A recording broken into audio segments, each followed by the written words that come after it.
introduction pour les organisateurs. Donc, je suis Adrien Millard. Je sais qu'il y a des gens qui ne connaissaient pas encore les événements des Afterworld de la Cuverie. Donc, je fais une petite présentation rapide. Donc, c'est la 24e édition des Afterworld de la Cuverie. On a l'habitude comme ça de vous apporter un maximum d'informations sur une thématique qui vous concerne et qui vous inquiète peut-être. Donc, ce soir, c'est la thématique de la commercialisation du champagne, comment faire pétiller votre commercialisation. N'hésitez pas, je pense que c'est un sujet qui sera participatif, donc n'hésitez pas à poser vos questions. À chaque fin d'intervention, on pourra poser des questions aux intervenants, puis vous pourrez aussi les retrouver à la fin, pendant le cocktail, pour continuer d'échanger avec eux.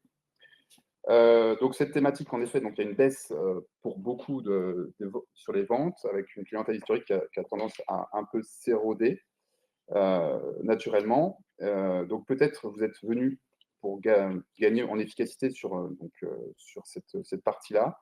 Vous êtes prêt à investir dans la commercialisation, mais vous ne savez pas forcément comment. Vous souhaitez aussi peut-être évaluer votre niveau de connaissance et des compétences sur ce sujet.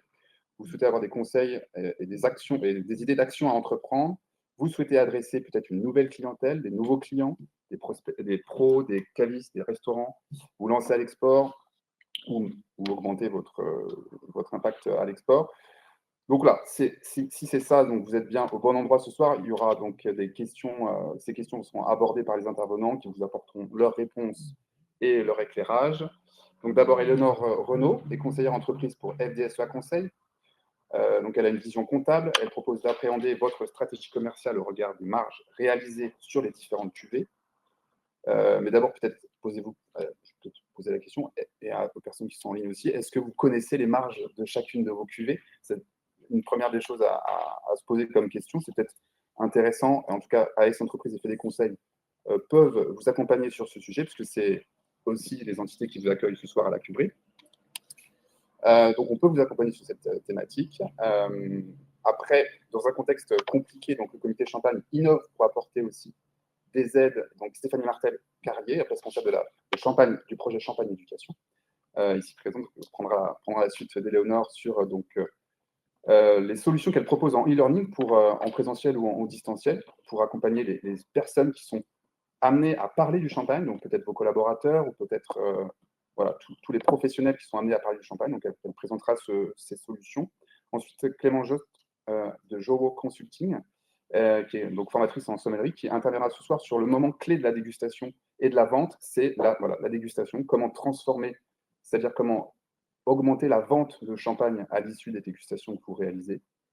Donc, elle aura également ces interventions qui durent à peu près 20 minutes. Et enfin, Philippe Rivet, qui est directeur commercial, qui vient de tout juste de quitter une entreprise où il vendait 3 millions de bouteilles en premium, donc de champagne, dans une grande maison, et il nous fera part de son expérience, ses points d'attention, et comment adresser les professionnels, comment adapter une stratégie sur des bases solides. Voilà, donc, petite autre promotion quand même. Pieris, c'est donc les services viticoles du groupe FDSEA. Donc, vous trouverez donc la partie comptabilité, conseil, fiscal, social, juridique, des solutions en communication, en marketing, un accompagnement sur les réseaux sociaux également. On accompagne sur la partie logicielle de gestion commerciale, la facturation, la paye. Nous sommes donc 20, installez-vous, allez-y, je vous en prie. 20 ici à la Cuverie, mais aussi 320 en fait dans l'ensemble de la Marne, sur 9 antennes différentes, donc pour plus de proximité. Et donc voilà, l'idée c'est d'avoir une antenne ici dédiée au monde viticole pour vous apporter tous les services et qu'il y ait une synergie entre les différents services. Donc voilà. Ensuite, on continuera les échanges lors du cocktail de fin. Et je laisse donc tout de suite la place à Éléonore, qui commence donc les interventions de ce soir.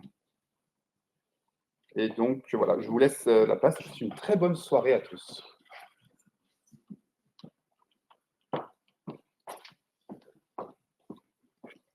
Alors, bonjour à toutes et à tous. Alors, je suis Éléonore Renaud, conseillère d'entreprise pour FDSEA Conseil. Je suis ravie d'être parmi vous pour évoquer le thème de la commercialisation ce soir. Alors, je ne vous l'apprends rien, le contexte actuel rend la commercialisation du champagne plus complexe. Face à ces défis, ça va être le contexte géopolitique, l'inflation, le pouvoir d'achat, aussi les changements d'habitudes de consommation, la nouvelle concurrence. Vous cherchez tous, et on le comprend bien, des leviers pour améliorer l'attractivité de vos champagnes. Alors, avant de rentrer dans l'action, moi, ce que je vous propose, c'est de prendre peut-être un petit peu de recul sur vos structures et de parler de la rentabilité réelle de vos produits.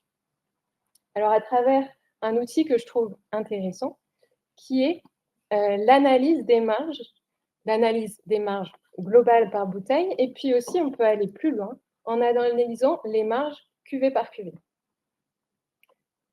L'objectif, c'est d'utiliser cette analyse comme levier aussi, comme levier stratégique pour prendre des décisions éclairées, pour pourquoi pas optimiser votre offre et pour, in fine, améliorer la rentabilité durable de votre exploitation. Alors, comment on fait? Eh bien, chaque année, votre comptable, votre expert comptable, il vous donne le coût de revient fiscal de votre bouteille. Alors, c'est bien, c'est déjà utile, mais pour aller plus loin, il faut regarder le coût de revient économique. Alors, pourquoi? Parce qu'en fait, le coût de revient économique, il va intégrer certaines charges qui ne sont pas intégrées dans le coût de revient fiscal. Notamment, par exemple, certains frais généraux, tels que les honoraires comptables, les frais de banque. On peut aussi récalculer les amortissements sur une durée de vie plus réelle que ce qui est pratiqué. Et puis surtout, on va prendre en compte les frais financiers du capital qui est immobilisé. Aujourd'hui, vos bouteilles qui sont en stock pendant 3 ans, 4 ans, ça a un coût considérable sur vos coûts de production. Et ensuite, l'idée, ça va être de ventiler tous les coûts qui vont être différents sur chaque étape en fonction de vos cuvées. Par exemple, les frais de tirage ne seront pas la même peut-être sur votre BSA par rapport à votre millésime, où vous allez utiliser une cuvée spéciale, et puis le millésime vieillira beaucoup plus longtemps que votre BSA. Donc, c'est ça qu'on va faire, c'est ventiler vraiment tous les coûts qui sont différents pour chaque étape de la production.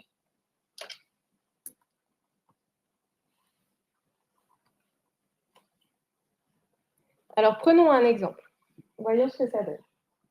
Alors là, je vous affiche un exemple. Alors, c'est d'après nos références FDSEA Conseil et AS Entreprises, pardon. Donc, c'est une projection des résultats sur la vendange 2024. Une vendange 2024 avec une appellation à 10 000 kg par hectare.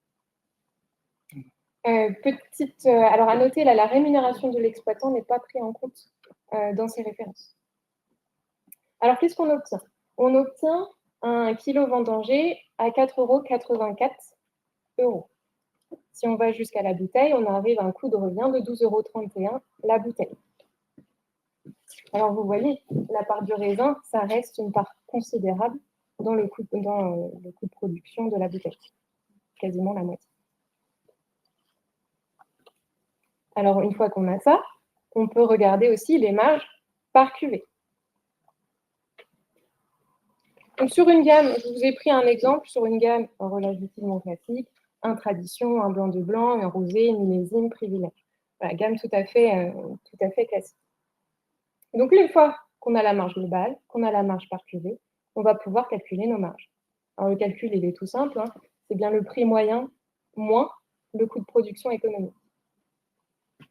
Et en fait, l'analyse de cette marge, ça va être la réponse à la question « Combien me rapporte cette cuvée pour me payer et pour pourquoi pas réinvestir dans différents projets ?» Alors, prenons un exemple. Alors, ce n'est qu'un exemple, toutes les structures sont différentes, bien sûr. J'ai pris l'exemple d'un vigneron qui commercialise environ 40 bouteilles. Alors, vous voyez, il vend beaucoup de traditions brutes, il vend quasiment 70% de traditions dans l'ensemble de ses ventes, ce qui est considérable. Il a un prix moyen de vente de 14,62 €. Alors, ça tombe pas rond, c'est juste qu'en fait, il y a en fait, quand vous commercialisez du champagne, vous offrez aussi des bouteilles en dégustation, vous avez des frais de cadeaux, et c'est pour ça que c'est pris en compte ici et qu'on tombe sur des chiffres qui ne sont pas ronds. Sa gamme tarifaire est relativement restreinte, entre le tradition brut, qui a un prix de 13,82 €, jusqu'au privilège, la cuvée la mieux valorisée, 19,74 €. Alors, si on regarde, qu'est-ce que ça donne au niveau des marges? Eh bien, en moyenne, ce vigneron réalise une marge de 2,30 € par bouteille. Bien sûr, cette moyenne cache des disparités. On voit bien que ici, les cuvées les mieux valorisées, millésime, privilège, et là, le rosé. A contrario, on a peut-être des cuvées qui sont un petit peu plus, entre guillemets, à la traîne. Alors, notamment le BSA, et puis surtout la demi. Autre donnée qui est intéressante, je ne sais pas si vous voyez la ligne du dessous, ce qu'on remarque chez ce vigneron, c'est que finalement, la vente d'une bouteille ne permet pas de dégager une marge supplémentaire par rapport à la vente de raisin, en moyenne. Certaines cuvées permettent de rémunérer d'une meilleure manière que la vente de raisin, mais pas en moyenne. Alors bien sûr, ça c'est un chiffre à relativiser. On connaît tous le contexte de la vente du raisin de ces dernières années. Et puis, de la même manière, si imaginons ce vigneron a été complètement commercialisé, il y a des frais, des charges qui ne pourraient pas disparaître et qui seraient réaffectés à la vente de raisin. Donc c'est à relativiser ce prix, mais ça reste quand même une donnée qui peut être intéressante sur vos structures. Et maintenant qu'on a analysé ça, qu'est-ce qu'on en fait? À quoi ça peut nous servir? Comment on l'utilise pour, derrière, être un outil vraiment de réflexion pour la stratégie qu'on peut mettre en place à court, moyen terme et long terme?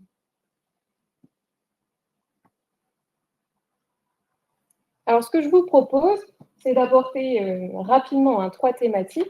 C'est pourquoi pas l'utiliser pour réfléchir sa gamme. Utiliser cet outil pour réfléchir à globalement son positionnement tarifaire. Et puis, autre point, réfléchir à comment utiliser nos budgets, est-ce qu'il faut réduire les coûts, etc. Alors, dans ce cas présent, si on revient à notre exemple, qu'est-ce que ce vigneron pourrait faire? Alors déjà, il a des cuvées moteurs, millésime, privilège. Et puis de l'autre côté, on sait qu'il y a des tendances. La gamme, elle est assez restreinte ici. Les blancs de noir fonctionnent plutôt bien, l'extra brut, pourquoi pas des cuvées parcellaires. Alors, est-ce que ce serait une bonne idée d'élargir la gamme? Pourquoi pas? On sait que les cuvées plus haut de gamme apportent de meilleures valeurs ajoutées. Et puis de toute manière, toute cuvée nouvelle ou éphémère, ça peut aussi permettre d'être un événement et de faire rayonner, on va dire, la marge plutôt globale, la vente de champagne dans sa globalité. Alors pourquoi pas? Ce qu'on a vu aussi, c'est que là, dans ce cas, ce vigneron vendait beaucoup de traditions. Alors pourquoi pas, et certains vignerons l'ont fait aussi, c'est créer un deuxième BSA, entre guillemets, un petit peu mieux valorisé, dans l'objectif de soit séduire une nouvelle clientèle sur ce BSA, ou pourquoi pas, de faire un petit peu basculer la clientèle qui prend du brut historiquement vers cette nouvelle cuvée. A contrario, on voit que la demi pêche un peu au niveau de la marge. Alors certains vignerons se posent la question, est-ce qu'on supprime de la gamme? Pourquoi pas? Alors après, où est-ce qu'on la garde? Parce que justement, finalement, le demi nous sert sur certains marchés, en connaissance de cause, bien sûr.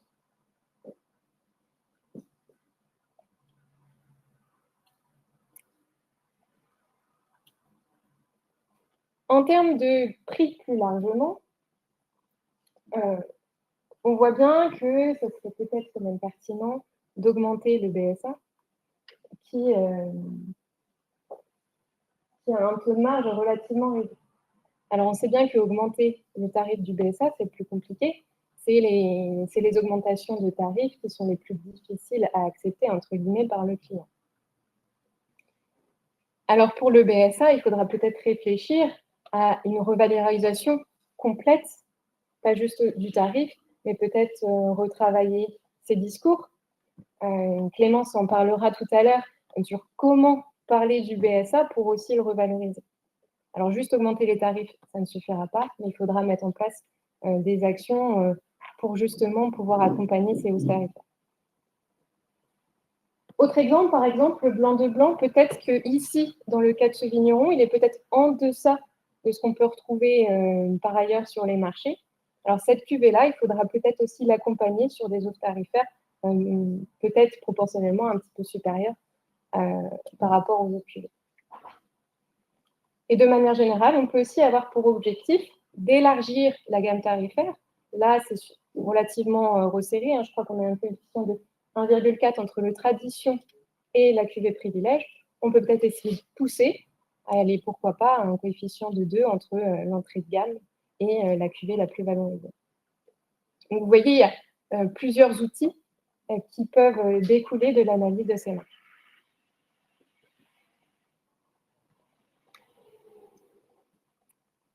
Alors, autre point, quand on analyse les marges et qu'on souhaite augmenter sa rentabilité, si on simplifie, on a grosso modo deux stratégies.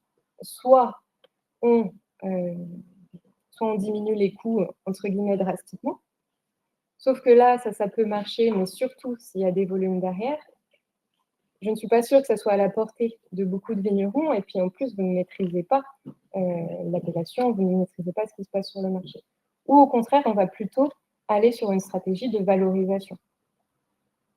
Alors bien sûr, même si on est sur une stratégie de valorisation, ça ne veut pas dire qu'il ne faut pas regarder ses coûts pour pouvoir peut-être piloter activement ou en tout cas vérifier les dépenses qui sont nécessaires et piloter les coûts. Si on fait un focus un peu plus sur les budgets marketing et commerciaux, ce qu'on sait globalement, c'est historiquement, c'est que la filière vin, les budgets marketing et commerciaux sont relativement faibles par rapport à d'autres structures. Souvent, on est autour de 1 à 5 %, alors que sur d'autres filières, on va être entre 5 et 10 %. Et sur des entreprises type start-up, on va entre 10 et 20 % du chiffre d'affaires. Alors la question, ça va peut-être plutôt être, non pas diminuer les coûts, mais au contraire, réfléchir à la cohérence de ces coûts et à investir sur des choses qui vont nous être utiles. C'est comment, on va dire, mieux investir pour valoriser plus derrière.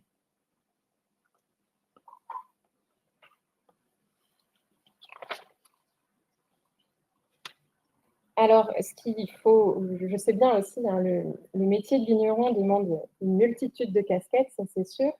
Et peut-être aussi que dans une stratégie de valorisation, il faut peut-être aussi parfois savoir déléguer certaines tâches, être bien accompagné et investir sur de l'accompagnement ou sur les tâches marketing, communication, etc. Alors, je sais bien, c'est des efforts peut-être de valorisation, de développement commercial qui ne vont pas avoir un retour immédiat. La commercialisation du champagne, ça peut être long, surtout quand on va vers des nouveaux partenaires professionnels, si on va sur des marchés plus complexes comme pour l'export.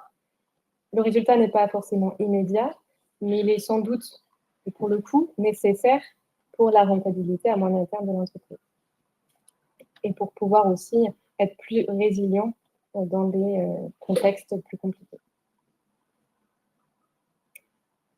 Alors, revenons à notre vigneron. Notre vigneron, il s'est fixé des objectifs. Il s'est fixé à 5 ans, à se dire, bon, bah voilà, je veux que ça donne quoi dans 5 ans?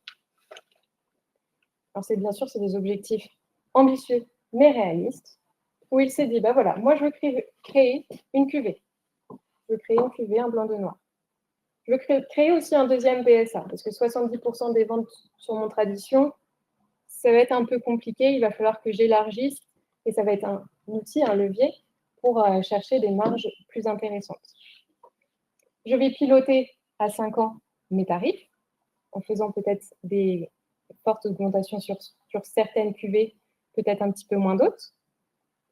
Et puis, de manière générale, je vais retravailler à la valorisation de toute ma gamme, et particulièrement peut-être du BSA et d'autres. Alors, il se projette comme ça, à se dire, ben voilà, mon tradition, finalement, ça sera plutôt plus que la moitié de mes ventes. Et alors, qu'est-ce que ça donnerait? Il prend en compte que oui, il aura aussi un budget additionnel pour réaliser ses actions. Et puis, en faisant ça, il projette une meilleure rentabilité. Alors là, c'est facile, c'est sur le papier, c'est ses objectifs chiffrés. Et maintenant, l'étape, ça va être de faire comment je fais pour y arriver. Qu'est-ce que je vais mettre en place? Quelle action concrète je vais mettre en place pour arriver à avoir une marge moyenne de 4 € par bouteille et non plus de 2,30 €. Et alors ça, là, il y a plein de leviers. Je pense que mes collègues derrière en parleront de certains. Mais il y a plein d'actions sur plein de thématiques différentes. On a vu, ça passe par l'offre. Donc on l'a vu, là, ça va être créer d'autres cuvées. Ça va passer par le positionnement prix. Ça va passer aussi des actions sur la communication. Qu'est-ce que je mets en place? Il faut peut-être revoir mon discours, travailler son storytelling. Ça va peut-être passer par des formations. Là, c'est Stéphanie qui en parlera peut-être un peu plus. Il y a tout un tas d'actions et il n'y a pas une seule solution, mais plein de leviers à mettre en place pour arriver à ces objectifs.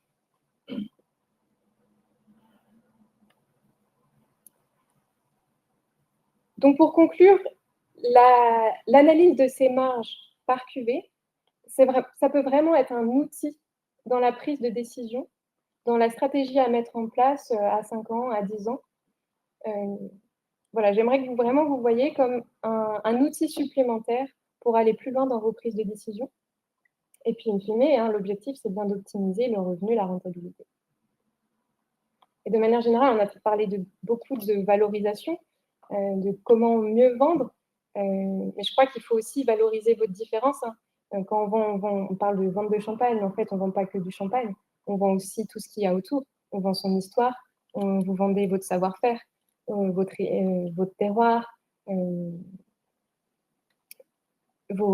Et tous ces codes, ils sont uniques. Donc voilà, sachez vous différencier. Est-ce que vous avez des questions?